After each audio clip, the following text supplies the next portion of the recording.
Doña Beatriz, a sus 68 años, sentía el peso de cada uno de ellos clavado en su espalda, justo ahí, en la parte baja de la columna, donde un dolor sordo insistía en pulsar al ritmo lento de las luces opulentas del restaurante. Era el final de otro turno en el Palazzo di Cristallo, un lugar cuyo nombre sonaba como una burla a la realidad opaca de su vida. En ese momento, en el umbral de la noche de un ajetreado viernes en la Ciudad de México, ella era la anfitriona, el primer rostro que los ricos y felices veían. Su vida, antes un tejido de dignidad y confort, ahora se resumía en una sonrisa ensayada y un uniforme elegante pero incómodo, que parecía apretar no solo su cuerpo, sino también su alma. Estaba allí, de pie, mientras su mundo interior se derrumbaba en silencio, escondiendo una batalla que nadie, absolutamente nadie, podría siquiera imaginar. Si esta historia ya ha tocado tu corazón, por favor, no olvides darle me gusta, compartirla con tus amigos y suscribirte al canal. Activa las notificaciones para no perderte el emocionante desenlace del viaje de Beatriz. Tu interacción nos ayuda a seguir trayendo relatos que importan. El dolor de espalda era su compañero más fiel, más presente que cualquier buen recuerdo. Empezaba como una molestia por la mañana y, al final de 8 horas de pie sobre el mármol pulido, se transformaba en agujas de fuego. Beatriz respiraba hondo, una técnica que había aprendido no en clases de yoga, sino en la dura escuela de la necesidad. El aire que llenaba sus pulmones parecía cargar el olor de comida cara y perfume importado, una mezcla que le revolvía el estómago, ya fragilizado por la última sesión de quimioterapia, 3 días antes. Nadie notaba la leve palidez bajo el maquillaje cuidadosamente aplicado, ni el sudor frío que brotaba en su nuca. Para todos, ella era solo parte de la impecable decoración del lugar. La sonrisa era la parte más difícil. Era una máscara que pesaba más que todo el cansancio de su cuerpo. La levantaba en su rostro como un escudo, un gesto automático para saludar a una pareja que se acercaba. «Buenas noches, bienvenidos al Palazzo di Cristallo. ¿Tienen una reserva?» Su voz salía firme, entrenada, un vestigio de la mujer que un día fue, acostumbrada a organizar cenas y recepciones para los contactos importantes de su difunto esposo. La ironía era tan amarga que casi podía sentirla en la boca, mezclándose con el sabor metálico que dejaba el tratamiento. Ella, que había sido anfitriona en su propia casa suntuosa, ahora indicaba el camino a extraños a cambio de un sueldo que apenas cubría sus medicinas. Por dentro, un diálogo incesante la mantenía en pie. «Eres fuerte, Beatriz. Eres más fuerte que esto», se decía a sí misma, repitiendo las palabras como un rosario silencioso. Era un mantra contra la humillación, contra las ganas de simplemente sentarse en el suelo y llorar. Llorar no era una opción. Las lágrimas mancharían el maquillaje, emborronarían la imagen de serenidad que necesitaba proyectar. Y, más importante, llorar significaría que él, su hijo, había ganado, que su crueldad finalmente había quebrado su espíritu, y eso no podía permitirlo, nunca. Su dignidad era la única propiedad que aún le quedaba. Cada pareja elegante, cada grupo de amigos ruidosos que pasaba junto a ella, era un pequeño corte en su orgullo. Ellos vivían en el mundo que debería ser el suyo, el mundo para el cual ella preparó a su único hijo, Sebastián. Un mundo de éxito, de celebraciones, de cenas en restaurantes caros como ese. Un mundo del que ella había sido brutalmente expulsada. Los observaba, con sus zapatos caros y risas despreocupadas, y se preguntaba si alguno de ellos tenía idea de lo que era el miedo real, el miedo que te despierta a las 3 de la mañana con el corazón desbocado, el miedo de un diagnóstico que suena como una sentencia. Su mente, sin que ella quisiera, la llevó de vuelta a aquel día, 3 meses atrás. No era un recuerdo, era una herida, abierta que se negaba a cicatrizar. Estaba sentada en el consultorio del doctor Morales, el papel del examen en sus manos temblando ligeramente. Sus palabras eran amables, pero directas. «Beatriz, el resultado de la biopsia lo confirmó. Es un carcinoma. Necesitamos empezar el tratamiento lo antes posible. El aire en el consultorio pareció enrarecerse, y el mundo, antes nítido, se convirtió en un borrón de tonos grises y blancos. Ella solo asintió, incapaz de formular una sola palabra, sintiendo un frío que no venía del aire acondicionado, sino de dentro de sus huesos. Ese día, salió del consultorio y caminó sin rumbo por las calles de la ciudad, sintiéndose la mujer más solitaria del universo. La primera y única persona a la que pensó en llamar fue Sebastián. Era su hijo, su sangre. A pesar de todo, de la distancia que él había impuesto en los últimos años, ella creía que, ante la palabra cáncer, el hijo que ella crió resurgiría. Recordaba sentarse en una banca de la plaza, el teléfono en la mano, reuniendo cada gramo de coraje que tenía para hacer esa llamada, para pedir ayuda. El recuerdo de su voz en el teléfono todavía era como un trozo de vidrio en su memoria. Apenas podía hablar, la voz embargada por la debilidad y el miedo. Sebastián, hijo mío, te necesito. El médico, necesito hacerme unos estudios, una biopsia urgente. Ni siquiera llegó a la parte más aterradora. La respuesta de él vino rápida, cortante como una cuchilla, impaciente. Estaba en medio de una reunión, claro. Siempre había una reunión, un negocio, algo más importante. Mamá, estoy ocupado construyendo un imperio. No tengo tiempo para tus enfermedades imaginarias. Cada palabra la golpeó como un golpe físico. Enfermedades imaginarias. La frase resonaba en su cabeza durante las largas noches de insomnio. No solo se negó a ayudar, la humilló, invalidó su miedo, su dolor. Colgó el teléfono antes de que ella pudiera decir nada más. Fue un acto de crueldad tan profundo, tan final, que sus lágrimas incluso antes de que pudieran caer. El shock fue reemplazado por una claridad helada. Estaba sola. Como si no fuera suficiente, al día siguiente, su asistente llamó. Una joven con una voz eficiente y desprovista de emoción. Señora Beatriz, llamo a petición del señor Sebastián para informarle que la ayuda económica mensual será suspendida a partir de este mes. Él cree que es hora de que usted administre sus propias finanzas. Y así, con la misma facilidad con la que se cierra una transacción comercial, él cortó el último hilo que los conectaba, la pequeña cantidad que él llamaba ayuda, pero que para ella era un recordatorio constante de su dependencia. Ese recuerdo la hizo enderezar la columna, el orgullo herido actuando como un analgésico momentáneo para el dolor físico. Fue esa humillación la que la hizo vender las pocas joyas que le quedaban del matrimonio. El anillo de diamantes, el collar de perlas, los aretes que su amado esposo le había regalado. Cada pieza, vendida por una fracción de su valor, fue un pedazo de su pasado que sacrificó por su futuro, por su supervivencia. El dinero pagó la biopsia, las primeras consultas y el inicio del tratamiento, pero sabía que no sería suficiente. Fue entonces cuando vio el anuncio de empleo en el periódico. Restaurante de lujo, busca anfitriona, excelente presentación. La idea era absurda, humillante, pero era mejor que rogar. Era mejor que llamar a Sebastián de nuevo.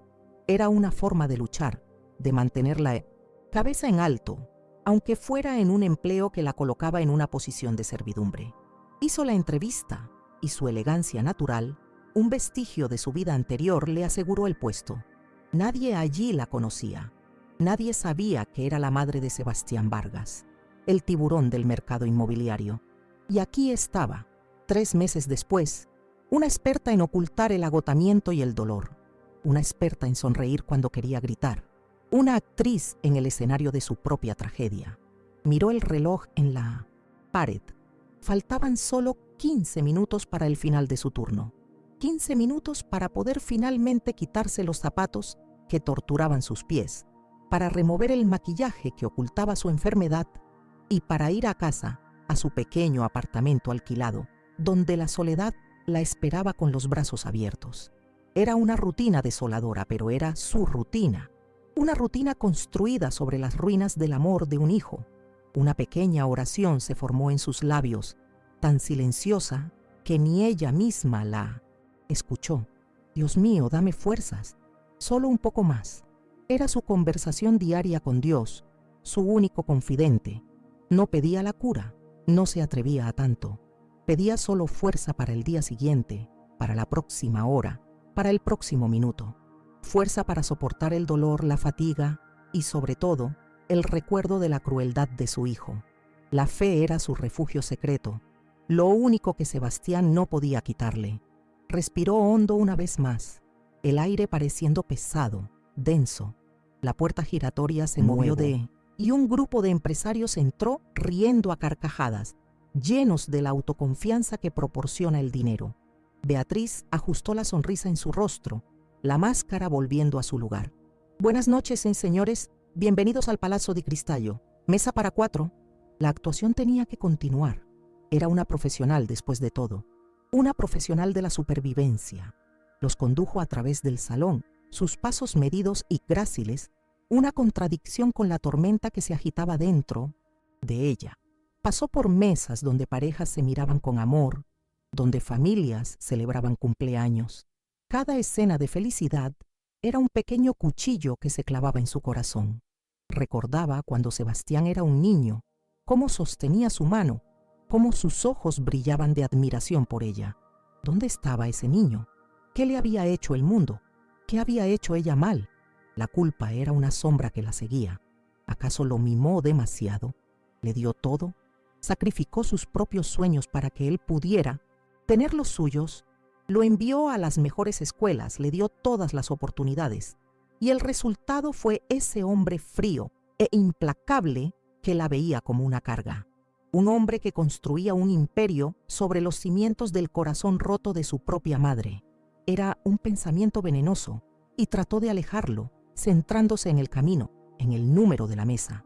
Al volver a su puesto en la entrada, sintió una ola de mareo.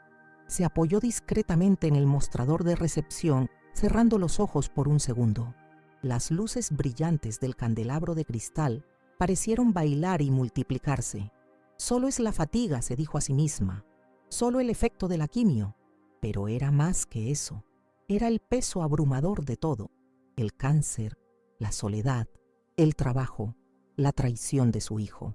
Todo acumulándose, presionándola hacia abajo.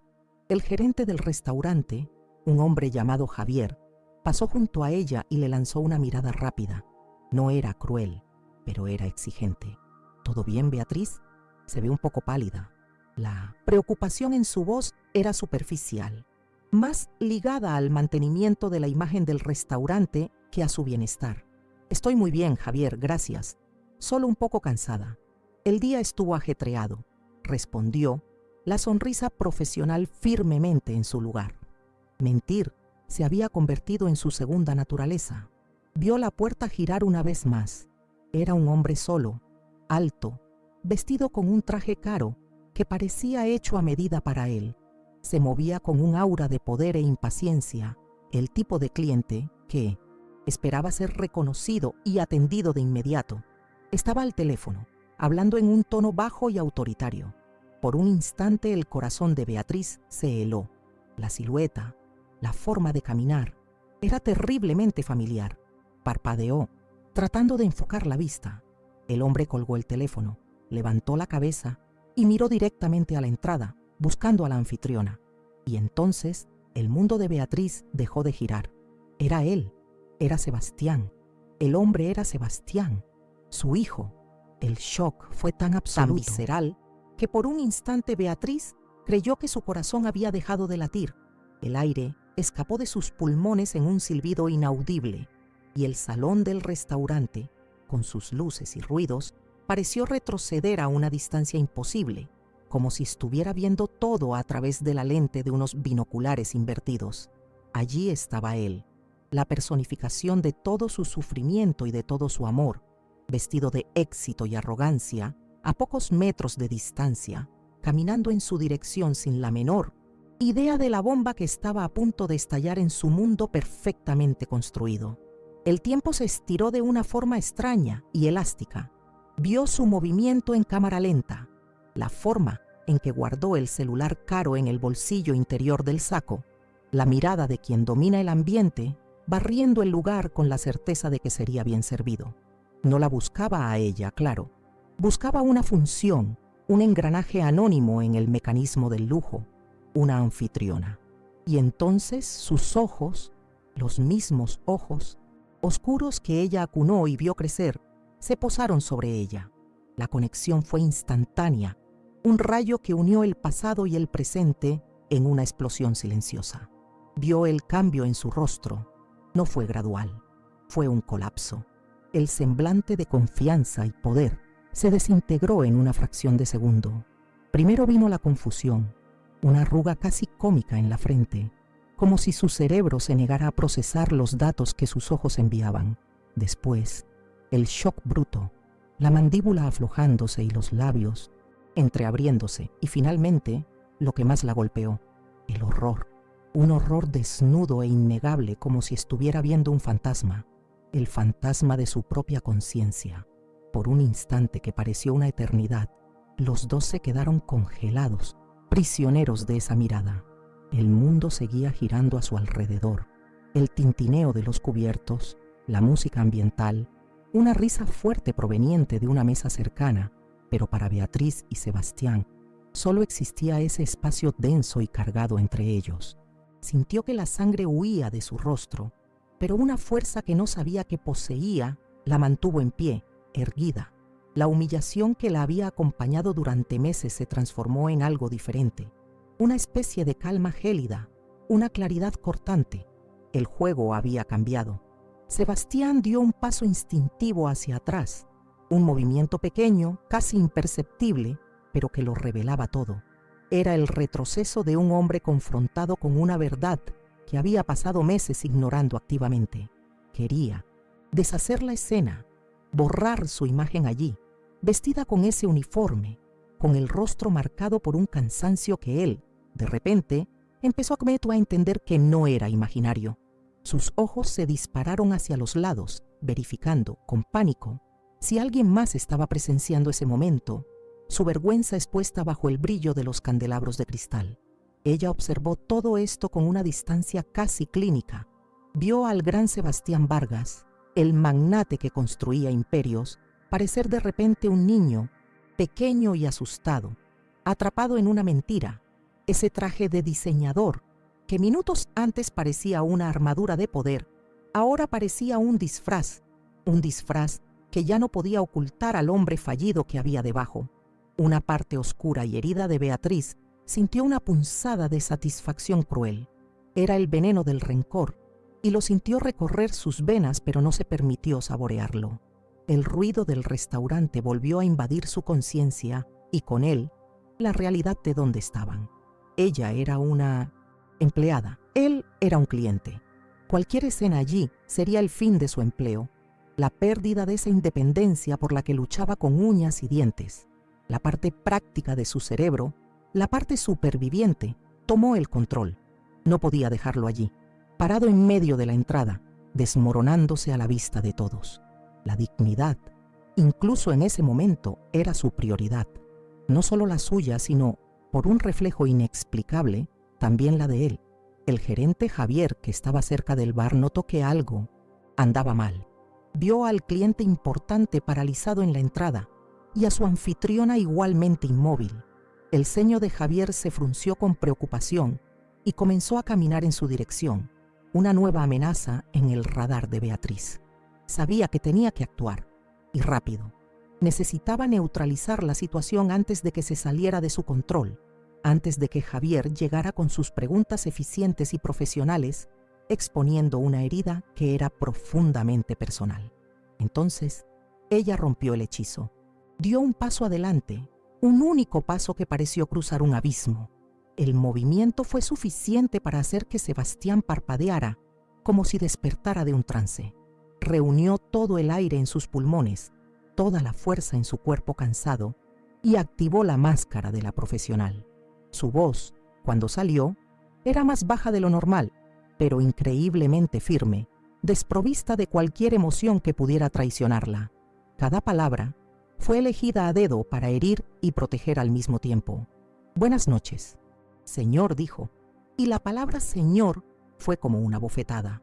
Era la formalidad de un extraño, la anulación de 42 años de historia. Bienvenido al Palazzo di Cristallo. ¿Tiene una reserva o la mesa es para uno? Lo miraba a los ojos mientras hablaba, desafiándolo a negar quién era ella, qué estaba haciendo allí. Era una actuación de valentía, y cada sílaba era un esfuerzo monumental.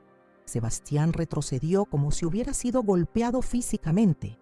Su voz, tan familiar, pero usada de esa forma impersonal, fue la confirmación final de que aquello no era una alucinación. Su madre, a quien había acusado de tener enfermedades imaginarias, estaba allí, trabajando como anfitriona, tratándolo como a un cliente cualquiera. Su mundo, construido sobre la certeza de su propio poder, comenzó a temblar en sus cimientos. La culpa, que había mantenido encerrada en un sótano oscuro de su mente, derribó la puerta y lo inundó.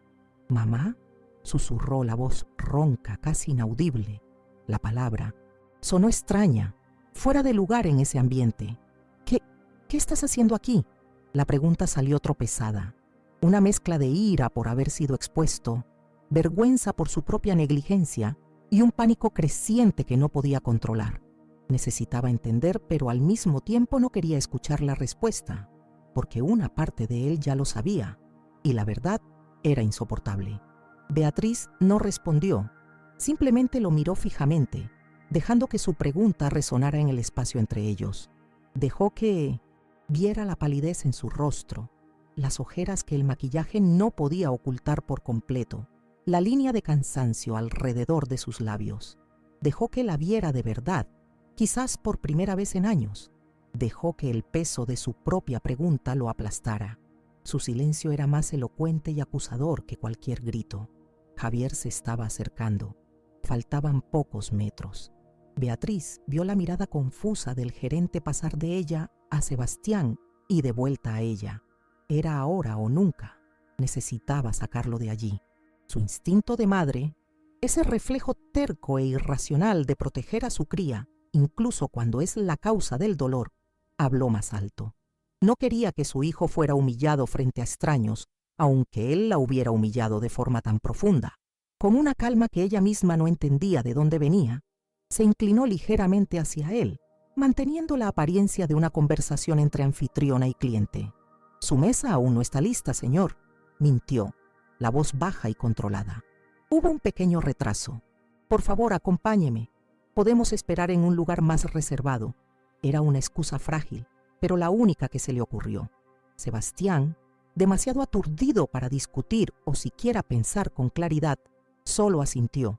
Era un hombre acostumbrado a dar órdenes, a tener el control, pero en ese momento era un barco sin timón, completamente a la deriva en el mar de su propio remordimiento. La siguió sin cuestionar, la mirada fija en su espalda, en la figura frágil que se movía con una dignidad que lo avergonzaba profundamente. Beatriz no lo llevó a la sala de espera del bar. En cambio, lo guió con pasos firmes y rápidos por un pasillo lateral, un camino que usaban los empleados. Pasaron por la puerta batiente de la cocina, donde el ruido y el calor los golpearon por un instante, y continuaron hasta una puerta de metal al final del pasillo. La empujó y el frío de la noche los envolvió. Estaban en el callejón trasero del restaurante. El lugar era lo opuesto al lujo de adentro. El olor a basura y aceite de cocina flotaba en el aire. Había grandes contenedores de basura apoyados contra la pared de ladrillos y el único sonido era el zumbido distante de un extractor. Era un escenario feo, sucio, real, el lugar perfecto para la conversación que necesitaban tener. El glamour del Palazzo di Cristallo había quedado atrás. Allí, en ese callejón oscuro, no había máscaras, ni uniformes, ni estatus. Solo había una madre y un hijo. Beatriz se dio la vuelta para encararlo, la luz tenue de una lámpara de seguridad proyectando sombras duras en su rostro, acentuando su cansancio. Se cruzó de brazos sobre el pecho, un gesto de autoprotección. La adrenalina que la había sostenido en los últimos minutos comenzó a disminuir y sintió que el agotamiento profundo amenazaba con derribarla, pero se mantuvo firme. Esperó. El siguiente movimiento era de él.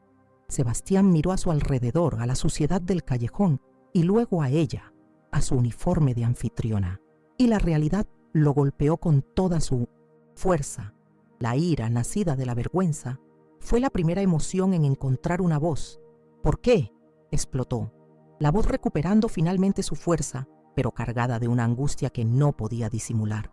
¿Por qué estás aquí? ¿Por qué someterte a esto? ¿Por qué no me pediste ayuda? La última pregunta era la más desesperada.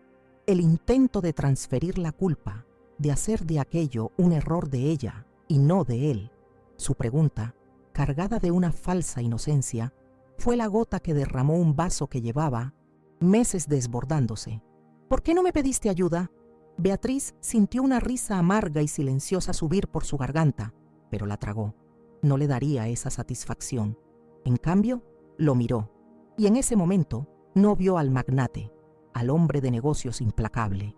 Vio solo a un niño mimado, un niño que ella misma había criado, que se había convertido en un extraño, un hombre que había olvidado la lección más fundamental, la compasión. Una calma fría se apoderó de ella. La claridad que viene después de Sile la tormenta. Su voz, cuando habló, no era alta ni acusadora. Era baja, factual y por eso mismo 1000 veces más devastadora. Te pedí, Sebastián, dijo, y su nombre salió de sus labios sin el calor de una madre. Te pedí, ese día por teléfono. Tenía miedo, apenas podía hablar y te pedí ayuda. Te pedí para la biopsia.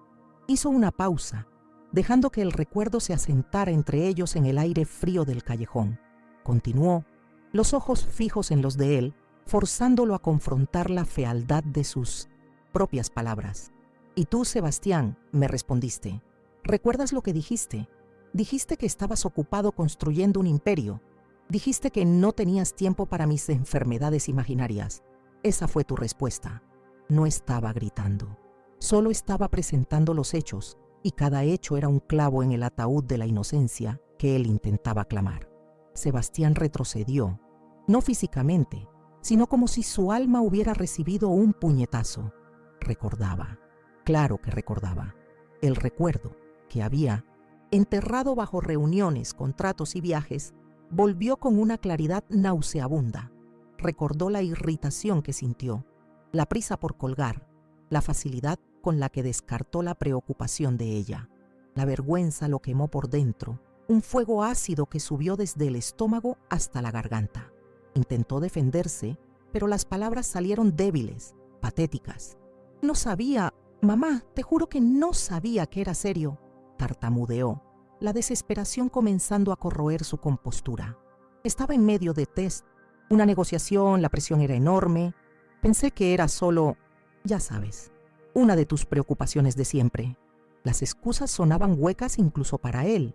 La futilidad de poner un negocio por encima del miedo en la voz de su propia madre. Beatriz solo escuchaba, el rostro impasible. Su silencio era un tribunal. No necesitaba discutir, no necesitaba acusar. Simplemente se mantenía allí, su cuerpo cansado y su presencia digna siendo el testimonio vivo de su fracaso. Él era un experto en debates, en negociaciones, en encontrar la debilidad de su oponente. Pero, ¿cómo podría luchar contra una verdad tan simple y brutal? ¿Cómo podría argumentar contra el propio eco de su crueldad? Una ola de tristeza profunda la invadió, tan vasta que casi la asfixió. Ya no era ira, era luto. Luto por el hijo que había perdido, no a la muerte, sino a algo mucho peor, la indiferencia. Recordó noches en vela cuando él era niño y se enfermaba, cómo medía su fiebre cada hora. Recordó los sacrificios, la ropa que dejó de comprar para sí misma para pagar sus cursos, el orgullo que sentía en cada uno de sus logros.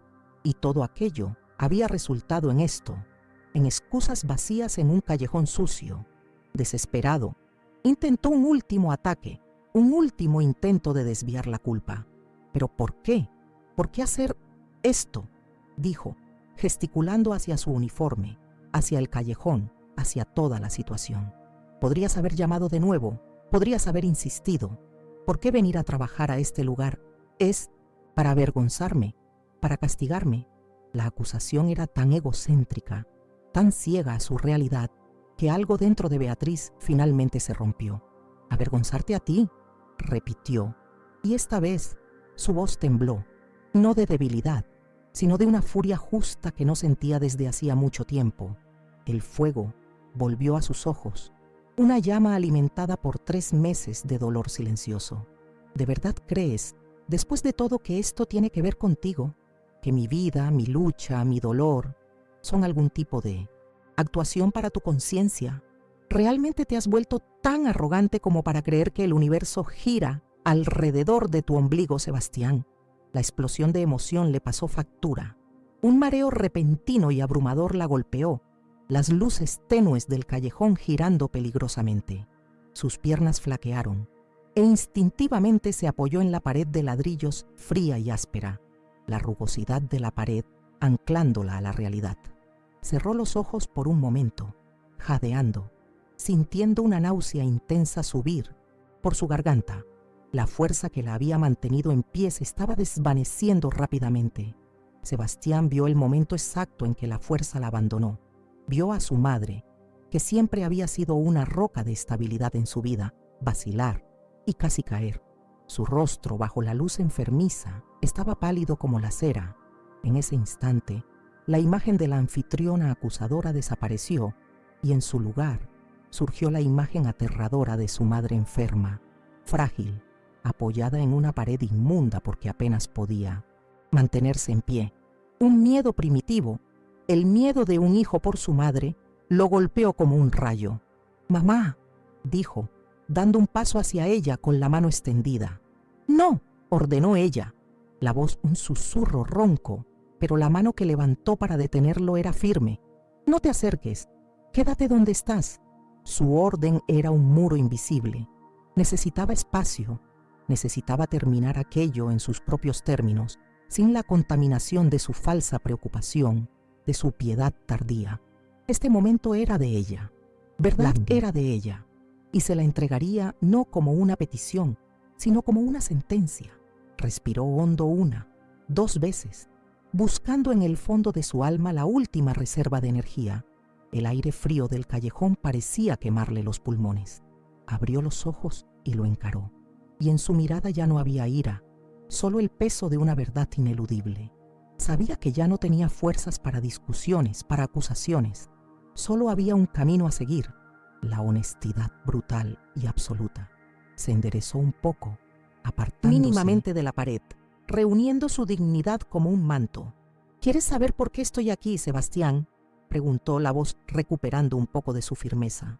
«Estoy aquí porque, cuando me quitaste todo, lo único que me quedó fue mi orgullo, y decidí que no estaba en venta. No por tu dinero, no por tu lástima». Las palabras flotaron en el aire denso entre ellos. Él no dijo nada, solo la observaba, el rostro una máscara de confusión y pavor. Estaba empezando a entender que había algo mucho más grande y terrible sucediendo de lo que jamás había imaginado. Beatriz continuó, cada palabra cayendo como una piedra en un pozo silencioso. «Estoy aquí porque prefiero servir a extraños que tener que rogarle a mi propio hijo. Estoy aquí porque el tratamiento es caro, Sebastián». Hizo una pausa deliberada, dejando que la palabra tratamiento resonara en el callejón. Vio la confusión en sus ojos profundizarse. ¿Tratamiento para qué? La pregunta estaba estampada en su rostro, y entonces Beatriz le dio la respuesta. Miró directamente a los ojos del hombre al que había dado a luz, el hombre que la había abandonado, y pronunció la sentencia que cambiaría su vida para siempre. «Estoy aquí», dijo, la voz baja, pero cortante como vidrio roto, «porque estoy luchando contra un cáncer». La palabra cayó en el silencio del callejón. Cáncer. No era una enfermedad imaginaria. Era real. Era letal. Estaba allí, entre ellos, una presencia invisible y monstruosa. Observó el impacto de la palabra en el rostro de su hijo. Vio cómo viajó de sus oídos a su cerebro y cómo su cerebro finalmente comprendió la magnitud de su propia crueldad. Sebastián sintió como si el suelo hubiera desaparecido bajo sus pies. Cáncer. La palabra lo vació de aire, de fuerza, de excusas. De repente, todo cobró sentido de una forma horrible y grotesca. La voz débil de ella por teléfono, la petición de dinero para la biopsia, su presencia en ese lugar, la palidez, el cansancio. No era una obra para avergonzarlo. Era una lucha desesperada por la vida. Si crees en la fuerza de una madre y en el poder de la redención, escribe un amén en los comentarios para que sepamos que estás siguiendo este viaje con el corazón. Tu fe nos fortalece. La realidad lo golpeó con la fuerza de un tren. No solo le había negado ayuda a su madre, la había humillado, la había acusado de mentir, la había abandonado en el momento más aterrador de su vida. Él, que se enorgullecía de su inteligencia y de su capacidad para leer a las personas, había estado completamente ciego. Ciego por la arrogancia, por el dinero, por su propia importancia. Y su ceguera casi le cuesta la vida a su madre. El imperio que estaba construyendo pareció, de repente, un patético castillo de arena frente a la mortalidad de ella. Sus rodillas flaquearon, la fuerza abandonando sus miembros. No cayó de rodillas de una vez. Fue un colapso lento, una rendición de cada parte de su cuerpo. Primero los hombros, que se encorvaron bajo el peso invisible de la palabra cáncer. Luego la cabeza, que colgó hacia adelante como si ya no tuviera fuerzas para encarar el rostro de su madre. Y, finalmente, las rodillas, que se dieron y lo llevaron al suelo sucio del callejón. El sonido de sus rodillas caras golpeando el concreto fue un golpe sordo. El sonido de un rey siendo destronado en su propio reino de inmundicia moral. Allí, en medio de la basura, el gran Sebastián Vargas se deshizo. Sollozos rasgaron su garganta, sonidos feos, guturales que no emitía desde la infancia. Eran sollozos de culpa, de vergüenza, de un terror tan profundo que parecía que iba a partirlo por la mitad. Él, que se enorgullecía de su control, de su frialdad, estaba completamente destrozado. La imagen de su madre, frágil y enferma, trabajando para pagar un tratamiento que él podría haber costeado con el cambio de uno de sus negocios, era una tortura que su mente no podía soportar. Había construido un imperio, sí, pero para ello había demolido lo que más importaba. Beatriz lo observó desmoronarse. No había una pizca de triunfo en su mirada, ninguna satisfacción en verlo así, de rodillas. La ira que la había sostenido en los últimos minutos se disipó como humo, dejando atrás solo una tristeza vasta y desolada. Verlo sufrir no arreglaba nada, no borraba los meses de soledad, las noches de miedo, el dolor de la quimioterapia enfrentada sola. Solo añadía una nueva capa de tragedia a su historia. Era su hijo, y una madre nunca encuentra alegría en el dolor de su hijo, por más que se lo merezca. Permaneció apoyada en la pared, sintiendo su propio agotamiento como una manta pesada. Dejó que llorara, que sacara todo el veneno de la arrogancia y la negligencia. Era una purga necesaria, un bautismo de dolor en la realidad que él mismo había creado. El callejón, con sus olores y su oscuridad, se convirtió en una especie de confesionario, y su llanto era la confesión. Esperó, sintiendo el pulso doloroso en su espalda, el sabor metálico en la boca, la fragilidad de su propia vida. Después de lo que pareció una eternidad, sus sollozos disminuyeron, transformándose en un llanto bajo y continuo. Levantó la cabeza, el rostro manchado de lágrimas y suciedad, los ojos rojos e hinchados. La miró, y por primera vez en años, ella no vio al CEO, al millonario, al hombre de negocios. Vio solo a un niño perdido, un niño destrozado que miraba a su madre en busca de salvación. «Mamá», susurró la voz entrecortada. «¿Qué hago? Por favor, dime qué hago». La pregunta era la primera que hacía en mucho tiempo que no era una orden disfrazada. Era una petición genuina, el reconocimiento de que no tenía las respuestas, de que su poder y su dinero eran inútiles ante ese abismo. Beatriz respiró hondo. La respuesta a esa pregunta definiría el resto de sus vidas. Podría haberlo echado, podría haberle dicho que era demasiado tarde, pero, al mirarlo, vio no al hombre que la abandonó, sino al hijo que todavía amaba, a pesar de todo. «El dinero no va a arreglar esto, Sebastián», dijo, la voz suave pero firme. «Tu dinero puede pagar el tratamiento y lo voy a aceptar porque no soy tonta, pero no es eso lo que necesito». Lo vio asentir desesperadamente listo para estar de acuerdo con cualquier cosa. Lo que quiero de ti no se puede comprar. No se puede delegar a tu asistente. Lo que quiero es un hijo. Se enderezó apartándose de la pared y dio un paso en su dirección. Se detuvo a una distancia segura sin tocarlo. Vas a asumir todos los costos, sí, pero esa es la parte fácil. Mi condición es otra. Me vas a acompañar a cada consulta, a cada sesión de quimioterapia. Te sentarás a mi lado, me tomarás la mano cuando tenga miedo y sostendrás el recipiente cuando vengan las náuseas. No serás un proveedor, Sebastián. Serás mi hijo. Es eso o nada. La condición era una sentencia, no de castigo, sino de redención. Era un camino de regreso para él, un camino pavimentado no con cheques, sino con tiempo, con presencia, con sacrificio. Él la miró, los ojos llenos de lágrimas, y vio la generosidad en su ultimátum. Ella no solo estaba exigiendo, le estaba ofreciendo una oportunidad de redimirse, de convertirse en el hombre que siempre soñó que sería. Sí, dijo, la voz apenas un susurro. Sí, mamá, todo, haré todo. El viaje de regreso a casa fue silencioso. La ayudó a levantarse, el tacto de sus manos torpe, como si estuviera aprendiendo a tocarla de nuevo. Insistió en llevarla, despidiendo a su chofer y conduciendo él mismo su coche de lujo.